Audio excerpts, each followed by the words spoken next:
Silver line പദ്ധതി പുനരുജ്ജീവിപ്പിക്കുകയായിരുന്നു മുഖ്യമന്ത്രിയുടെ നേതൃത്വത്തിലുള്ള കേരള സംഘത്തിൻ്റെ മുഖ്യ ലക്ഷ്യം.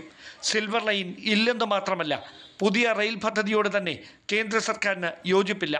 പകരം പാത ഇരട്ടിപ്പിച്ച് കൂടുതൽ വന്ദേ ഭാരത് ട്രെയിനുകളാണ് കേരള ആവശ്യത്തിന് കേന്ദ്രത്തിൻ്റെ മറുപടി.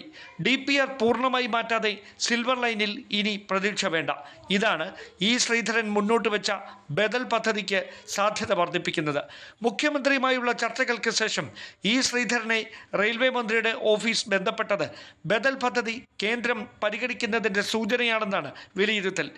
ശ്രീധരൻ മുമ്പോട്ട് വെച്ച ബദൽ പദ്ധതിയുടെ വിശദാംശങ്ങൾ ഇങ്ങനെ: തിരുവനന്തപുരം മുതൽ കണ്ണൂർ വരെയായിരിക്കും ആദ്യപാത.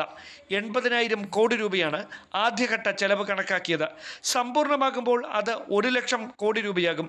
25 കിലോമീറ്ററിനുള്ളിൽ എല്ലാ പ്രധാന കേന്ദ്രങ്ങളിലും സ്റ്റോപ്പ് ഉണ്ടാകും.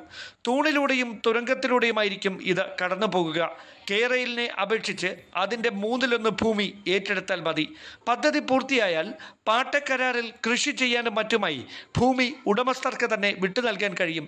കേരളത്തിൽ 350 കിലോമീറ്റർ വേഗത്തിൽ പായുന്ന ഹൈസ്പീഡ് സർവീസ് ആവശ്യമില്ല. പകരം പരമാവധി 200 കിലോമീറ്റർ മതി എന്നതാണ് ശ്രീധരൻ്റെ ആശയം. 135 കിലോമീറ്റർ ശരാശരി വേഗത്തിൽ ട്രെയിൻ ഓടിച്ചാൽ തിരുവനന്തപുരം മുതൽ കണ്ണൂർ വരെയുള്ള 430 കിലോമീറ്റർ ദൂരം 3 മണിക്കൂർ 15 മിനിറ്റ് കൊണ്ട് പിന്നിടാം.